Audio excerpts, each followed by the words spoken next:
the moral of the story is you got to keep your eyes open for opportunities and say yes when they come about.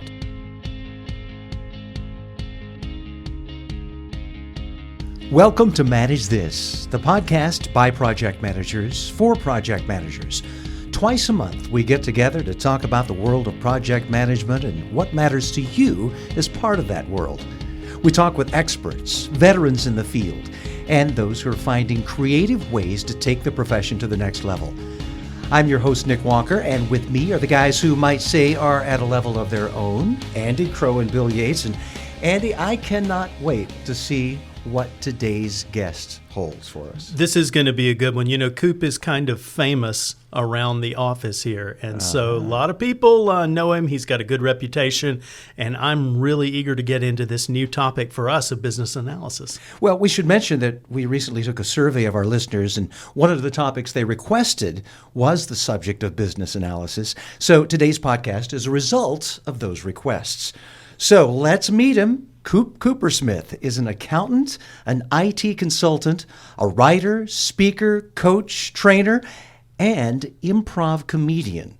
He helps individuals and businesses achieve their goals through focusing on professional skills, business analysis, project management, and leadership skills. Kupe is the author of Business Analysis for Dummies and is known throughout the industry as someone who can make you laugh while learning. He has stated that one of his life's goals is to meet everyone. Kupe, we're bringing you just a little bit closer to that goal here today. It's great to have you here on Manage This. And I'm excited to be here. Now, I think we need to talk about that unique combination first of business coach and improv comedian. How did that come about? Yeah, I think it all started. Well, I think I'll start with the end in mind. The moral of the story is you got to keep your eyes open for opportunities and say yes when they come about. So I was 17 years old, didn't know what I wanted to do with my life, and was going to college and didn't know what major to pick. And my dad said, Jonathan, you love math. Why don't you become an accountant? Everybody needs an accountant. You'll have a good job, benefits. I was like, okay, Dad, I'll become an accountant. So I went to school for an accounting degree. I got my degree, was pretty bored along the way, but thought, you know what, I graduated now. I got to use this degree. And I sometimes I hate to admit it, but what do all good accountants try to do in the end? They try to get their CPA exam. So I'm 2 years into my career, sit for the CPA exam, and I still think I'm on record as being the best failure of the CPA exam. So, right up there. Yeah. So That's an honor. I knew that was kind of like the tipping point for me. Okay, well, I wasn't too excited about this career. Maybe I need to look into something else. And I had this creative itch, so I kind of looked into becoming a comedian. I was actually, in the early 90s, there was a lot of stand-up comedy in Atlanta. So I went to a show and was like, I think I can do that. Well, I failed at stand-up comedy as well as I did at the CPA exam. But a debit and a credit walk into a bar. Yeah. Well, I haven't. So that's the one thing. So I went into improv, and I was hoping you guys, I'm an improv comedian, and not say, oh, Kupe, tell us a joke, because that's the worst thing. And, and if you did ask me that, I was going to say it was a bar joke like that, like 222. Let's get started. 222 PMs walk into a bar, and the bartender says, hey, we don't serve you PMs here. And the 222 PMs reply, ooh, we didn't plan for that response. Wow. It could get better, though. Yeah, if I'm just thinking. I bet it can. If I'm I can't believe you said that to me. Oh, okay. Or, hey, man, that's WBS, man. Yeah, so it could get worse. Hey, we're not pimps, right? We're PMPs. Right. It's an acronym, right? Yeah. So, I just thought of this one. Hey, okay, I understand, but what's the critical path to leave the bar?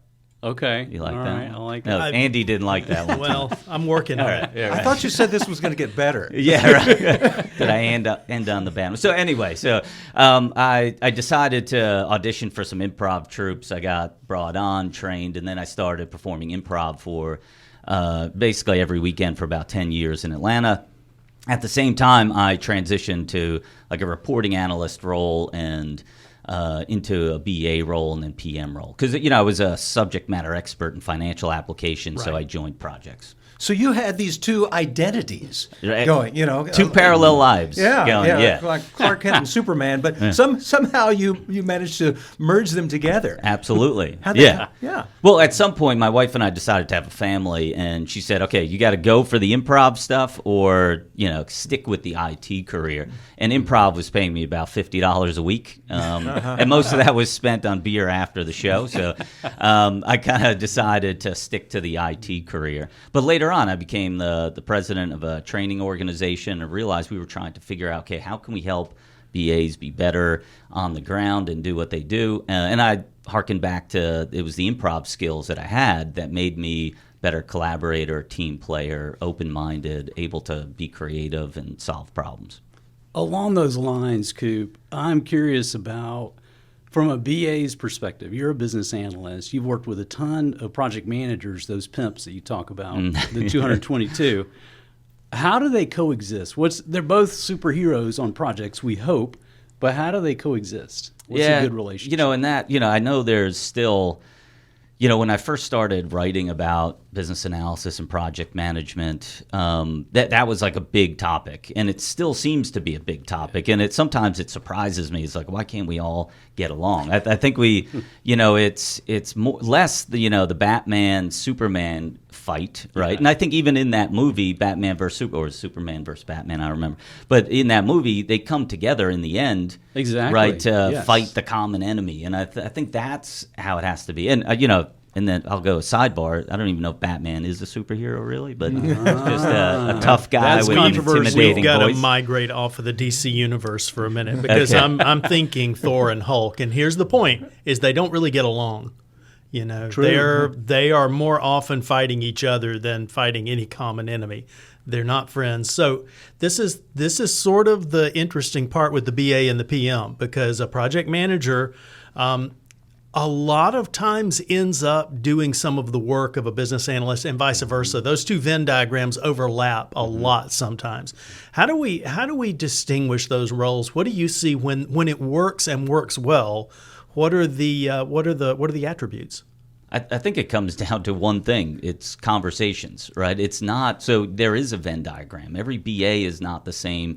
Every PM is not the same. So to say PMs, you do A through F, BAs, you do G through whatever, there is the overlap. So the teams have to sit down. I mean, the best PM I worked with, a woman named Ellie Stokes, I think, we used to call each other Batman and Robin, right? It was like, but we would talk and like, hey, who's going to handle, we knew what aspects had to get done in the initiative.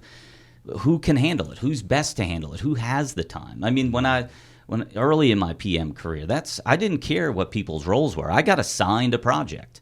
And we got in a room just like we're sitting in today and said, okay, guys, we're here today. Here's our goal at the end. How do we get there? And to me, it didn't matter who did the work. It's who's the best person, who has the time. Now, I think in the end, 80% of the work someone did fell into their job title. But I think we got to throw job titles out. As a project manager, I take a lot of agency and ownership over my project, and so it makes me really nervous. I mean, I can be a bit of a control freak on a top-down waterfall project. We've got it on tape. Easy now. Yeah. You know what? But I take my job seriously, and I take my responsibility really, really seriously to successfully deliver the project. Now, I've worked. I did a bank migration project years and years ago. And I had a BA who really was a superhero. She was amazing, and she was deep into the understanding of the business rules. And as you can imagine, it was a big bank buying another big bank, so it was a big migration. There were a lot of rules to be done, and she was incredible in that role. I've also had BAs that weren't so incredible. Yeah, and that's why it's a conversation, right? That's the no BA or PM is alike. We're not robots, right? Mm-hmm. So we have different skills, and that's why it gets tough when you just talk about, okay, the PM does this and the BA does that. It doesn't work, because that superhero BA, I guarantee you allowed her to do more than other people, right? So back to you being a slight control freak. You let some control go to her because you were comfortable. I like the way you used the word slight. That was good. Well, I didn't, And there was trust. Right. I had a lot of trust in her. Yeah. Yeah, a lot of it comes to that. All right, so clearly if I'm the PM and Kupe is my BA, you're going to be doing the kickoffs, you're going to be doing the icebreakers. You got the jokes. Okay, Yeah, that's right. The Yeah, Venn yeah. diagram, that part of Exactly. it's real clear to me. But talk from a higher level, take the personality out of it for a minute. For a BA, for a business analyst, what do you think is the greatest value that they can bring? Yeah, I used to say that the greatest value is a BA should be able to kill a project that shouldn't be moving forward. Wow. Uh-huh. Because you guys know projects go off the rails, they lose sight of scope, I've etc. never heard of that. Oh, really? Yeah. Okay. Hey, I'm supposed to be the comedian. But I kind of tweak that a little, and it's part of how I talk about business analysis today, is that it's really to help guide decision making, right? And a decision is to stop a project, readjust a project. So to me, it all comes down, all the work that BAs do on projects is to help people make decisions. So why did they elicit requirements? They're eliciting requirements and gathering that stuff so somebody can make a decision of what's most important and how to prioritize. To me, it's also with understanding the risks, business risks of a project. What does that help a QA analyst make decisions on? They now know, what do we have to make sure we test before we move forward on things? What are the most critical things to test? So it's like, those are some examples of it's all about decision making. Okay. Well, I've heard you say before your job is to help people, others, get to decisions. How do you do that? How do you go about approaching that? Because some people, I was described early in my career as being often wrong but never in doubt. I wasn't afraid to make a decision. Right. I've gotten a little bit more circumspect as I've got older and a little bit more careful about things. But how do you help somebody? Some people are paralyzed by decisions. Right. How do you go about this? Yeah, so I think there's a lot of cognitive biases and there's books written about this in length. Decisive is one of the ones that I point to by Chip and Dan Heath a lot. But it's a lot of the cognitive biases that people are in, and BAs and other people on the team. I think in general, projects, the focus of project is about decisions, right? If decisions don't get made on a project, what happens? Well, it stalls out. Exactly. Yeah, it's going to right. fail. So that's why no matter, like, people talk about what the roles are about, and it's, I do this, I do that. Like, they're talking about the tasks and not about the outcomes that have to come about. So back to helping people make decisions. I think one of the key biases is I forgot the name of it now, but it's like basically coming down to choice, like narrowing the frame. So a lot of teams and people might give people one choice or the other. So you can do this or do that. That is tough for somebody to make a decision. And typically there's not many decisions that are this or that. There's something in between. Right. So you have to broaden the frame for people and give them a variety of options that they can choose from. Another big one is confirmation bias. So people, like early on in projects, even though people are like, okay, we're going to step back and we're going to try to understand the requirements, they already have in their head what they think the solution is going to be. You just proved my point. Right, yeah, right, yeah. Absolutely. And what they do, the confirmation bias is about when people have an idea, they just see things that confirm their thoughts, right? Even though there's something right in their face that is anti that, they'll say, well, that doesn't really apply to our situation. Right. Yeah, it disagrees with me, but it doesn't apply to us. So BAs really need to kind of push, whether you call it a devil's advocate. I used to work for Turner Broadcasting, which owns CNN, and in the news industry, they have something called the red team. So if there's a big breaking story, you want to make sure that you have people that aren't part of working on that story, and then, like, in the final throes of that story, bring it to the red team, and they start poking holes in it because they're not connected to it at all. And that's what BAs have to do. They have to start poking holes in things and making sure that people have good information to make those decisions. Outstanding. We should mention that right now, Velociteach has released a brand new online course with you. What? Yes. This is news to me. Wait a minute. We've been were you guys secretly taping following me? you, Like, maybe. yeah, right. Well, what is the focus of that course? So it's about lean business analysis, and it really does come down to helping people make decisions. So I think, people ask me, well, what's lean business analysis? Are there lean techniques that you can use? And it's really not a technique, but it's doing what's needed to move the project forward. So I think it's happening less and less today, but even on a contract that I'm working on now as a program manager, I see people, I'll give an example of like a status report. People have to fill out their status reports every 2 weeks, but what do? They just fill in the boxes, right? They're not thinking about why am I filling it in and what do I need to do? So lean business analysis is first understanding the decisions that have to be made on a project, and then how do I help the people that will be making those decisions get to that decision. And once you're done making a decision, move on, go to the next thing. And you might have to revisit the decision. So Andy's a quick, decisive decision maker. And he might make a decision, but most decisions are reversible. So if you get more information, you can go back to Andy with that later, but don't sit there overanalyzing things to the nth degree, then you'll never move forward. Kupe, I've done a good bit of work with Six Sigma and Lean Six Sigma.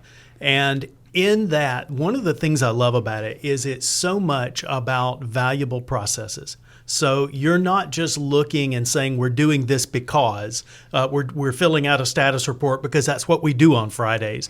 None of that. But every process gets examined for its value and for how pertinent it is right now. And so that matters. And I don't know if that translates into lean BA as well. That's where it came from, right? That's where, and in the course I talk, what's the definition of lean, and then I drill it down to specifically for what I say is lean business analysis. But it's how can we add customer value, and the customers being the people that we work with and the stakeholders that we're working on project for, and do it with the least amount of effort and time, right?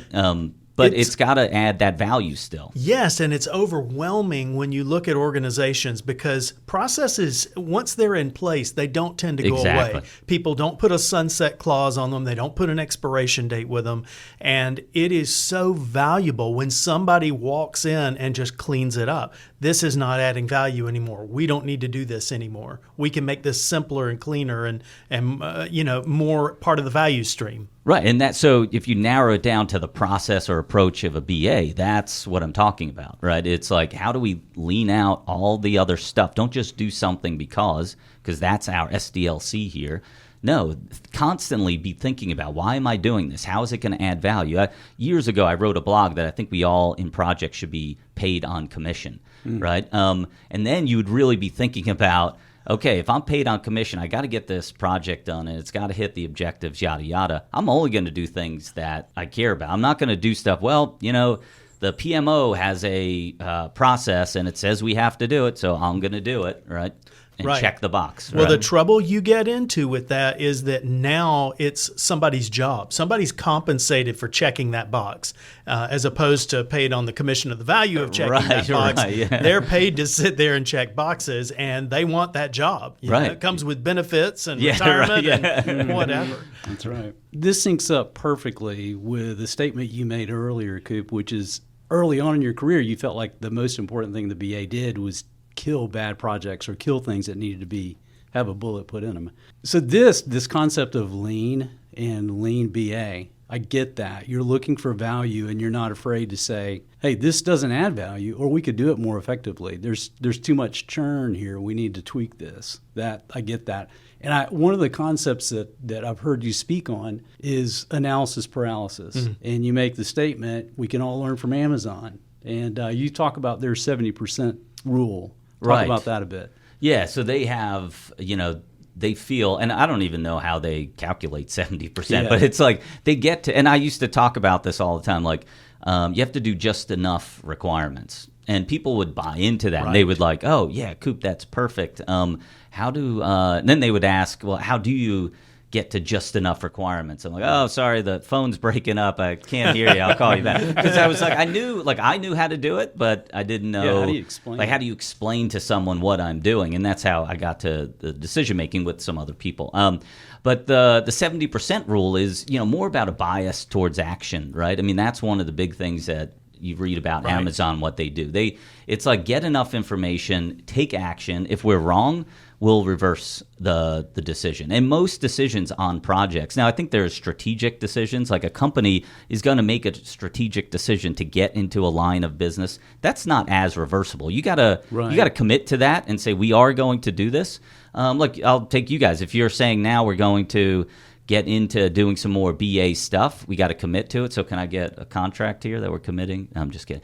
I see what he's doing to us, You Nick. see that? No, but you got to commit to something, right? That there's clearly we're going to go for it. But the ins and outs of those items can be reversible and changed. Like you might make a decision to, we're going to do this feature here, we're going to do that feature there. You know what? That feature is not working, getting us closer, so let's reverse it. One of the things that Agile has brought into the project management community is this idea of barely sufficient documentation. Right. So that's it. Yeah, it's that's the same idea, and that's something that I'm not always a big fan of a hybrid approach. I think sometimes top down or sometimes waterfall works better, and sometimes Agile works better.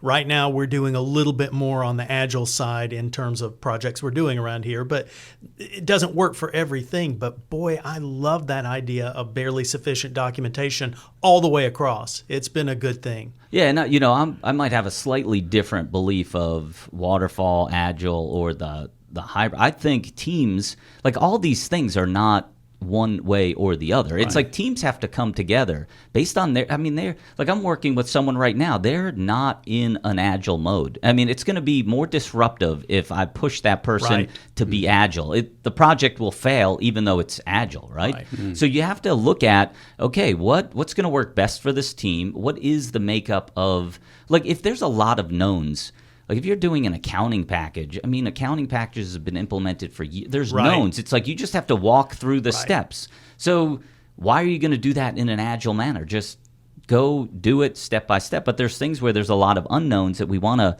highlight risks. And it's like, okay, let's do these things in short chunks, learn from it, and adapt as we go. But it's figuring out what works for the team and that project and deciding on what to do. Coop, one of the key points that you've made, I think, is that a BA adds value by driving decisions, right? And the BA is not making the decision. Typically, the BA is teeing it up, right? Right. So a tool that you mentioned is a decision responsibility matrix. Right. Is that right? A map or a matrix? Yeah. DRM. We love abbreviations. So a DRM. Exactly. Yeah. Yeah. So I don't know. Sometimes I get in trouble. People are like, oh, there's been a RACI around forever. Yeah. But I just feel like, and I don't know if you guys feel this way, I see RACIs being used and then they just sit on the shelf somewhere. And I think I still can't tell you, and maybe you guys can explain it to me, but I think there's always a big disconnect. What's responsibility versus accountability? I mean, it could go back and forth and people can circulate. I know, I'm going to help you with that. Right. Yeah, you can't throw that out there and then walk away from Sitting it. across from the guy that probably defined the thing, right? Lots of people can be responsible for doing the work. One person is accountable. So we're big on one Perfect. head to pat, one butt to kick. That's the A in that column. There's only one A. But lots of people can have R's because, look, it's your job to do the work, so you're responsible for it. Yes, Andy, that's where it's similar with the accountable, the A, the one person being accountable is where I think there's one person accountable for making the decision, which is the D. So getting clarity on who's accountable for making the decision is very critical, because a lot of times decisions don't get made because you have people, nobody knows who is making the decision, or you have multiple people thinking they're the ones accountable for making the decision. But if there's not clarity around that, there can be a lot of churn. So go ahead. What does this thing look like? Just give me a picture. What is that decision? So I think responsibility down the left is the decision maker. Who is going to help that decision maker make the decision? So a lot of times that's the BA and other people on the team getting information to the decision maker to be able to make that decision. And then there's people that need to be aware of that decision being made. And that gets left off a lot, right? I mean, a decision gets made, but no one on the team knows about it. And it's like, well, that would have been good. And then like the columns across are all the different decisions being made. So to me, that's a team needs to have that up. They need to new decisions. Something comes up in an initiative, there's a new decision that might have to get made. Well, get it up on the document. Make sure you have all three of those buckets filled. Coop, think about the role that culture in an organization plays in making decisions, because I've seen some organizations that are very open, experimental. They allow mistakes. Some of them in a kind of a strange way even reward that idea of experimenting. We talk all the time here about spikes. We use them from the Agile terminology, maybe a little bit different than your classic Agilist might, but we throw a lot of spikes here, meaning we do a lot of experiments. But then there are some organizations where you make a mistake, you make a wrong decision, and you're out. And so how does culture influence some of this with your matrix? It's completely culture driven, right? So yeah, there are risk adverse organizations and more risk allowance can happen where, let's have these spikes, let's experiment, but then move forward. And I think everybody's got to figure out where they can fail or how bad they can fail with making these decisions. But it is a cultural thing that has to be worked out. But I think just having this DRM up to show, I think most people realize, we have to make decisions. That I don't think anybody can argue with that. So using it with getting away from making mistakes and not making mistakes, just at least having who can make that decision. But that's the one big fear of people making the decision is I don't want to make the decision because if I'm wrong, then maybe it's a career-limiting move. You know, one of the best signs that I've found personally in my career of people who are afraid to make decisions or organizations that are afraid to make decisions is meetings. They call meetings. People are terrified. They don't feel empowered, so they call all their peers together, and they want to get everybody, and we're big these days on consensus. Right. I think it might be overrated. Yes. It's like make a decision and move on. Right. Absolutely. I got to ask you this. You have said that your favorite quotation is from Sylvester Stallone's Rocky character. And that quotation is, life's not about how hard of a hit you can give, it's about how many you can take and still keep moving forward. How does that play into all of this discussion? So I think it's what Andy was just talking about, like getting hit for making a mistake and being, okay, let's learn from it, get up and move forward. There's going to be more failures than there are like these hyper exciting moments. So if you keep getting hit and say, well, I'm out, I'm not going to do it, then you're never going to move forward. And I think in organization, what happens is what Andy was explaining. Somebody does something, they make a decision, they do something, and someone hits them down. Some manager, someone else on their team kind of knocks them down, and they just give up. They're like, well, you know what? I'm just going to now go through the motions, right? That's what you want me to do, Andy? You tell me what to do because I'm not. And to me, that's not going to help anybody. Eventually, Andy's going to be like, well, you're really not working out. Like, why am I paying you that much just to sit there and I tell you what to do? You get named Director of Special Projects. Oh, yeah. Oh, I love everybody's that. favorite career move. I love that. It's like, ooh, yikes. Yeah. So that's what I'm talking about. It's like you're going to get knocked down. People are going to get upset with you. People are going to yell at you maybe. But you got to learn from it and be like, okay, I'm going to do something different. I'm going to get back up and do it. I love your answer. I was just hoping you'd do it in a Rocky accent. Oh, hey, yo, Nick, this is what I'm talking about. Hey. As I was looking at the course that you've created, you collaborated with us on, you've got several. I don't remember a Rocky reference. I know there's a Finding Nemo reference. I know there's a Moneyball reference. Oh, really? I like that. I have a Finding Nemo reference? Yes, you do. Okay. And there's several. You talk about Daniel Pink. You talk about Pixar. You talk about the Heath brothers. And all that resonates with me. I love that. One of the, here's a specific thing that, Kupe, that you camp out on, which is you see BAs fail when they hyper-focus on features and they lose the big picture of the desired outcome. Right. Do you have a word of advice regarding that? Yeah, not that. I don't think it's BAs completely. BAs lead to that, but it's the project managers fail. Fault. Right, yeah, exactly. Right. I see. No, the teams fail for that because, if you're looking at the success of a project being, and at the beginning you have to you have ideas of, okay, what do we think, we have our objective, we have that outcome, what are we trying to achieve, and we think we're going to do it with these 10 features. And you have to do that. You have to at least get some vision of the future. But if you then focus on, okay, we're successful if we implement those 10 features, you're going to fail. Because once you're going in and learning, 5 of those features might not be needed to get to our outcome. We might need 5 new ones, or we might only need 3 and we're done. So it's constantly readdressing, did we reach our outcome? And in the I know I used the story of the path that me and my neighbors built, right? Our outcome was to build a path that people can walk up in their flip-flops, up and down the path in their flip-flops. And we debated for a while, what are the features that we're going to have for this path? If we stuck to that, we would have been spending more money than we would have had to. It would have taken us a lot longer. But as we just started with the first feature we had to do, and then we learned and went on to the next one. And it ended up that half of the things we thought we were going to do, we didn't, and we added some extra ones. So I'm so glad you're in the room, because with that story, a point of confusion for me is the outcome. There are 2 outcomes. The path is supposed to get to the school and or the pub. What's up with that? Yeah, right. It was really, so I'll tell you, it was really the pub, but it was like, you know what, the kids' schools are over there too. We probably need to add that as okay. I had kids go retrieve dad. I know. Right. I had this vision. Scary. I don't know if I mentioned it in the course, but it's kind of, our neighborhood. There's, especially on St. Patrick's Day, the kids are. If St. Patrick's Day is, during the week, there's like adults drinking at this one bar while the kids are walking to the school. I do not condone that. You're not the planner on that. You're not the city planner. No. Okay. All right. Very good.